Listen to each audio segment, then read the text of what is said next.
নমস্কার। বিনার জগতের সকল বন্ধুদের অনেক অনেক ভালোবাসার শুভেচ্ছা জানিয়ে আমি চলে এসেছি দুপুরের খাবার দাবার নিয়ে। তো দেখতে থাকুন আমার ভিডিওটা প্রথম থেকে শেষ অবধি।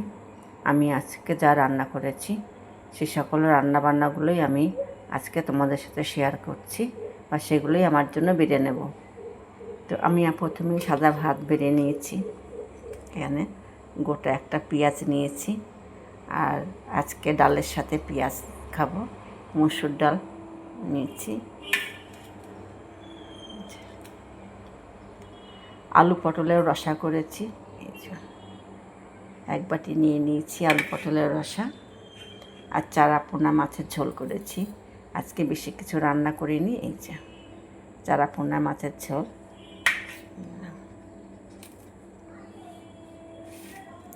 তো বন্ধুরা, কেমন হয়েছে আজকে আমার দুপুরের থালিটা অবশ্য করে কমেন্ট করে জানাবে কেমন বন্ধুরা। এই যে আলু পটলের রসা কাঁচা লঙ্কায় রান্না করেছি, কম তেল মশলায়।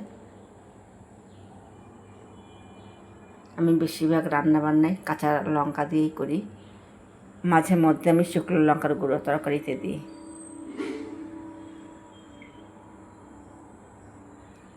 তো বন্ধুরা, অবশ্যই করে আমার পাশে থাকবেন আর আমার ভিডিওগুলো প্রথম থেকে শেষ অবধি দেখবেন। তো রাখছি বন্ধুরা, সবাই ভালো থাকবেন, সুস্থ থাকবেন আর আমার পাশে থাকবেন। রাখছি বন্ধুরা, টাটা।